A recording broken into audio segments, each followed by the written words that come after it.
ओम शांति। अपना सारा ध्यान मस्तक के बीच में केंद्रित करें। मैं अति सूक्ष्म ज्योतिर्बिंदु सितारा हूँ। एक शिव बाबा की याद में समाई हुई मैं आत्मा सर्व संबंधों का अनुभव कर रही हूँ। तुम ही हो माता पिता, तुम ही हो।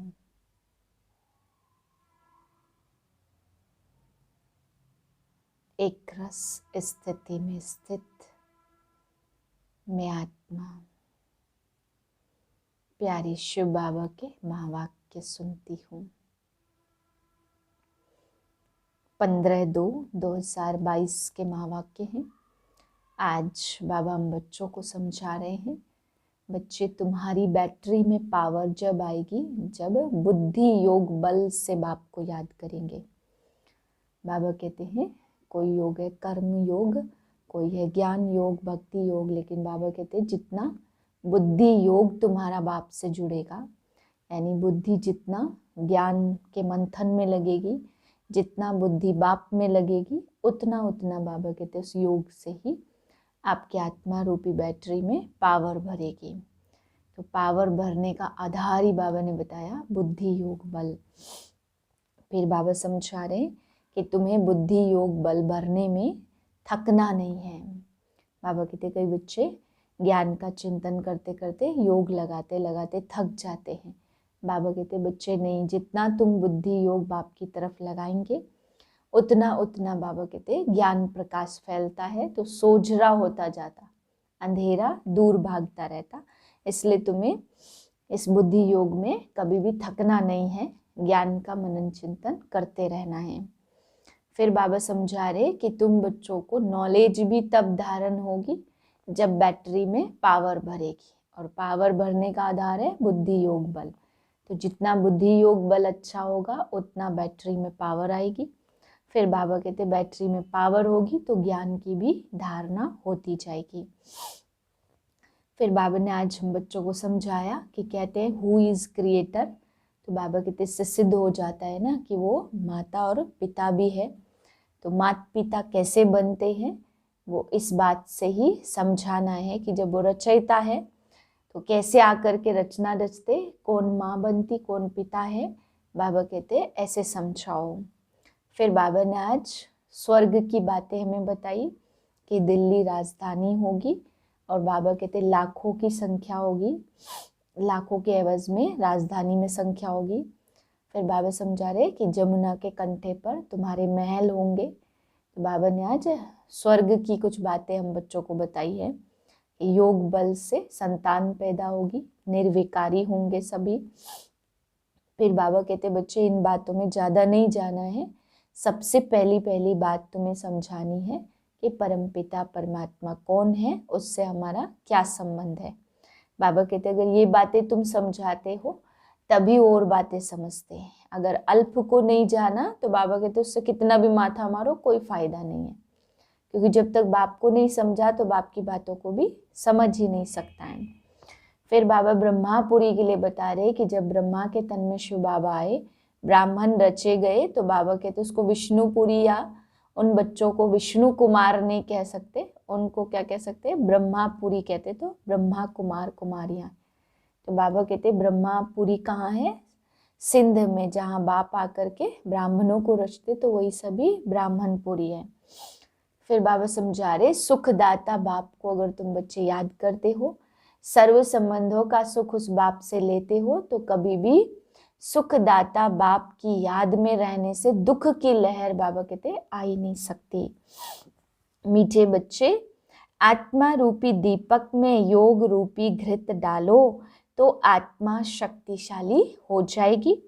प्रश्न है आत्मा रूपी बैटरी में पावर बनने का आधार क्या है। उत्तर है आत्मा रूपी बैटरी में पावर भरने के लिए बुद्धि योग का बल चाहिए। जब बुद्धि योग बल से सर्वशक्तिमान को याद करेंगे तब बैटरी भरेगी। जब तक बैटरी में पावर नहीं तब तक ज्ञान की धारणा भी नहीं हो सकती। आत्मा में कंप्लीट रोशनी आने में टाइम लगता है। याद करते करते फुल रोशनी आ जाती है। गीत है, रात के राही थक मत जाना, सुबह की मंजिल दूर नहीं। ओम शांति। बच्चों ने गीत का अर्थ तो सुना। तुम बच्चे अब दिन में जाने के लिए पुरुषार्थ कर रहे हो। नई दुनिया में तो रोशनी ही रोशनी है, पुरानी दुनिया में है अंधियारा ही अंधियारा। यह ब्रह्मा की घोर अंधियारी रात है। जितना तुम योग लगाते उतना सोझरा होता जाता। आत्मा रूपी ज्योत जो उझाई हुई है वह आती जाती। उस बिजली में तो फट से करंट आ जाती, परंतु आत्मा में कंप्लीट रोशनी आने में टाइम लगता। अंत तक फुल आ जाएगी। योग लगाते रहना है। मोटर की बैटरी भी सारी रात भरती रहती, वैसे यह भी मोटर है। इनसे अब घृत खत्म हो गया अथवा पावर कम हो गई है। बाबा को पावरफुल सर्वशक्तिमान कहा जाता है ना। इस बैटरी में सिवाय बुद्धि योग के पावर आ नहीं सकती। सर्वशक्तिमान बाप से ही योग लगाने से सारी बैटरी भर जाती है। बैटरी भरने के सिवाय नॉलेज भी धारण नहीं हो सकती। घड़ी घड़ी याद करो और वर्षा लो मन मना भाव। बाप समझाते राम राम जपने से राम राज्य थोड़ी होगा। ऐसा राम राम तो तुम जन्म जन्मांतर बहुत करते आए गंगा के कंठे पर बैठकर। यह तो कोई को पता ही नहीं तो राम राज्य किसको कहा जाता। जरूर राम ही राम राज्य बनाएंगे ना। उन्हों की बुद्धि में सीता राम वाला राज्य आ गया है। अब उस राम राज्य में तो राम को ही आराम नहीं था। राम राजा की ही स्त्री चोरी हो गई तो प्रजा का क्या हाल होगा। यहाँ भी राजाओं की स्त्री कभी थोड़ी चोरी होती। यह लोग फिर राम सीता के लिए कह देते। यह बड़ी समझने की बातें हैं। वास्तव में राम तो परम पिता परमात्मा को कहा जाता। गाते भी हैं तुम मात पिता। अब मात पिता कौन सा जिसके लिए यह गाते हैं। एक तो है लौकिक मात पिता, उनकी तो यह महिमा नहीं करेंगे। जरूर दूसरा कोई परम पिता है तो जरूर माता भी होनी चाहिए। तो गायन है पारलौकिक मात पिता का। पूछते हैं हु इज क्रिएटर, तो झट कहेंगे गॉड फादर। तो सिद्ध है ना मात पिता है। इस समय ही दो मात पिता होते हैं। सतयुग में सिर्फ एक ही मात पिता होता। लौकिक मात पिता होते भी यहाँ गाते हैं तुम मात पिता हम बालक तेरे। इस समय हम बच्चों को बाप द्वारा सुख घनेरे मिल जाते, फिर एक मात पिता हो जाता। पारलौकिक मात पिता द्वारा सतयुग की प्रारब्ध में सुख घनेरे मिलते हैं। उस मात पिता का ही गायन है। फिर भी ऐसे बाप को बच्चे याद करना भूल जाते। तुम बच्चों को तो सबको बाप का परिचय देना है कि बाबा आया है। हमेशा शिव बाबा और ब्रह्मा बाबा कहते। प्रजापिता का नाम तो बाला है। लौकिक बाबा और वह है पारलौकिक परम पिता। वह फिर मात पिता कैसे बनते, यह बड़ी गुह्य बातें हैं। कोई भी आते हैं पहले यह पूछो कि परम पिता परमात्मा आपका क्या लगता और प्रजापिता आपका क्या लगता है। जब अम्बा भी गुप्त तो यह ब्रह्मा भी गुप्त। यह ब्रह्मा है बड़ी माँ। लौकिक बाप का तो नाम रूप देश काल सब जानते हैं। अब तुम उनको पारलौकिक माता पिता का नाम, रूप, देश, काल, ऑक्यूपेशन बताओ। मम्मा की भी यह बड़ी मम्मा द्वारा बच्चों को अडॉप्ट करते। किसको समझाने की बड़ी युक्तियां चाहिए, बड़े बोर्ड पर लिखना चाहिए। इतनी भी मनुष्यों की बुद्धि नहीं चलती, क्योंकि बातें हैं बहुत विचित्र जो बाप ही आकर के सुनाते हैं। आत्मा कहती है ओ परमपिता परमात्मा, वह भी है आत्मा परंतु सुप्रीम है, सुप्रीम माना परम। वह परम धाम में रहने वाला है, वह खुद तो जन्म मरण में नहीं आते। आकर के हम बच्चों को पतित जन्म मरण से छुड़ाते हैं, पावन जन्म मरण से नहीं छुड़ाते। पतित आत्मा को ही पावन आत्मा बनाते हैं, इसलिए उनको पतित पावन कहा जाता। मनुष्य तो राम सीता का भी अर्थ नहीं समझते। वास्तव में सब भक्तियां सीताएं हैं, याद करती हैं एक परमात्मा साजन को।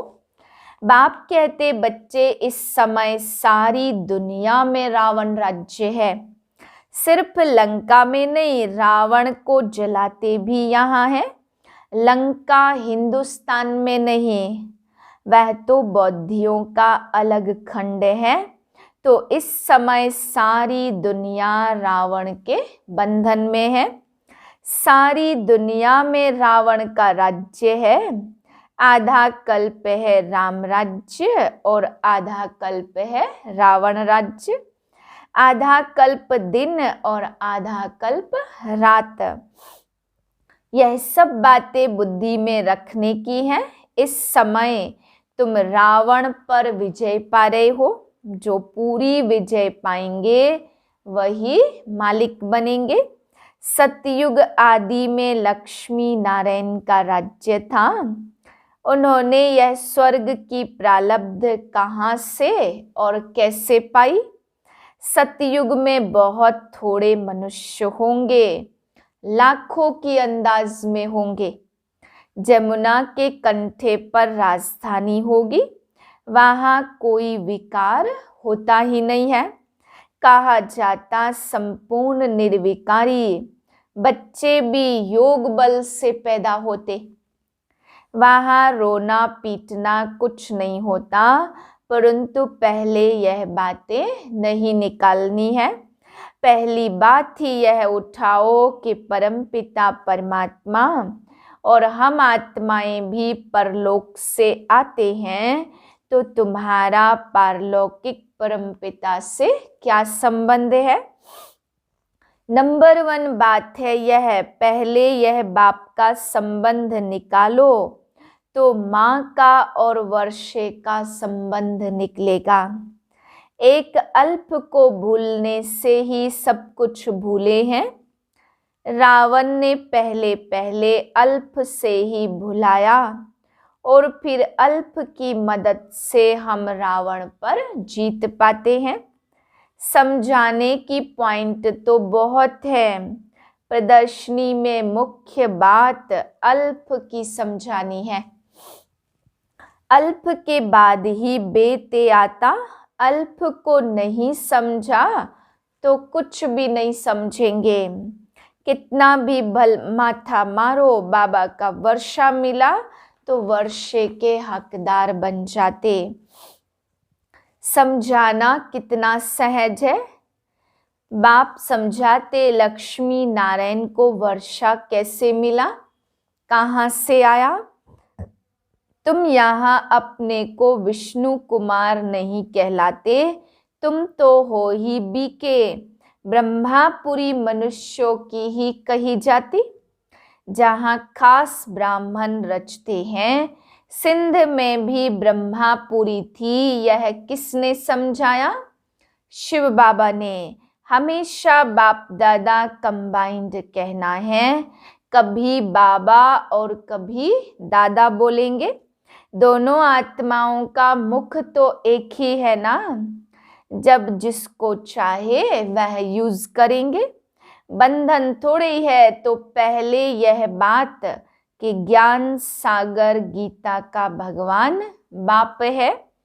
वह कहते यह ब्रह्मा विष्णु शंकर तो सूक्ष्म वतनवासी हैं देवताएं। यह ब्रह्मा तो मनुष्य है, जब संपूर्ण बनेंगे तो देवता कहलाएंगे। यह तपस्या कर फिर देवता बनते हैं। समझानी बहुत सहज है, जरूर अभी ही ब्रह्मा द्वारा राजयोग सीखते। यह शिवपुरी और यह है विष्णुपुरी। अच्छा, मीठे मीठे सिकिलदे बच्चों प्रति माता पिता बाप दादा का याद प्यार गुड मॉर्निंग। रूहानी बाप की रूहानी बच्चों को नमस्ते। हम रूहानी बच्चों की रूहानी बाप को नमस्ते। धारणा के लिए पहली पॉइंट, अल्प की याद से माया रावण पर जीत पानी है। सबको अल्प का परिचय देना है। दूसरी पॉइंट, याद की यात्रा में थकना नहीं है। अपनी बैटरी को चार्ज करने के लिए सर्वशक्तिमान बाप को याद करना है। वरदान है, एक बाप की याद द्वारा एक रस स्थिति का अनुभव करने वाले सार स्वरूप भव। एक रस स्थिति में रहने की सहज विधि है एक की याद। एक बाबा दूसरा न कोई, जैसे बीज में सब कुछ समाया हुआ होता है, ऐसे बाप भी बीज है जिसमें सर्व संबंधों का सर्व प्राप्तियों का सार समाया हुआ है। एक बाप को याद करना अर्थात सार स्वरूप बनना। तो एक बाप दूसरा न कोई, यह एक की याद एक रस स्थिति बनाती है। जो एक सुखदाता बाप की याद में रहते हैं, उनके पास दुख की लहर कभी आ नहीं सकती। उन्हें स्वप्न भी सुख के, खुशी के, सेवा के और मिलन मनाने के आते हैं। स्लोगन है, श्रेष्ठ आशाओं का दीपक जगाने वाले ही सच्चे कुल दीपक हैं। मातेश्वरी जी के अनमोल महावाक्य। परमात्मा द्वारा फर्स्ट लॉटरी क्यों न विन करे। देखो, बहुत मनुष्य ऐसे समझते थोड़ा सा भी पुरुषार्थ करने से हम भी वैकुंठ में तो आ जाएंगे ना। परंतु उन्हों को यह सोचना चाहिए कि परमात्मा बाप आया है तो कंप्लीट वर्षा लेने के लिए तो स्टूडेंट का काम है संपूर्ण पुरुषार्थ कर स्कॉलरशिप लेना। तो पहला नंबर लॉटरी क्यों न विन करे। यह है विजय माला में पिरोए जाना। बाकी दो लड्डू पकड़कर बैठे हैं, यहाँ का भी हद का सुख लूं और वहाँ भी वैकुंठ में कुछ न कुछ सुख ले लेंगे। ऐसे विचारवान को मध्यम और कनिष्ठ पुरुषार्थी कहेंगे, ना कि सर्वोत्तम पुरुषार्थी। जब बाप देने में आनाकानी नहीं करता तो लेने वाले क्यों कतराते हो। तब गुरु नानक ने कहा, परमात्मा तो दाता है, समर्थ है, मगर आत्माओं को लेने की भी ताकत नहीं। देंदा दे और लेंदा थक पाए। देने वाला देता लेकिन लेने वाला थक जाता। आपके दिल में आता होगा, हम क्यों न चाहेंगे कि हम भी यह पद पाएं। परंतु देखो बाबा कितनी मेहनत करता है, फिर भी माया कितना विघ्न डालती है। क्यों? अब माया का राज्य समाप्त होने वाला है। अब माया ने सारा सार निकाल दिया। तब ही परमात्मा आते हैं जिसमें सब रस समाया हुआ है, जिससे सभी संबंध की रचना मिलती है। तब ही त्वमेव माता च पिता त्वमेव। आदि आदि यह महिमा उस परमात्मा की है। तो बलिहारी इसी समय की है जो ऐसा संबंध हुआ है। अच्छा, ओम शांति।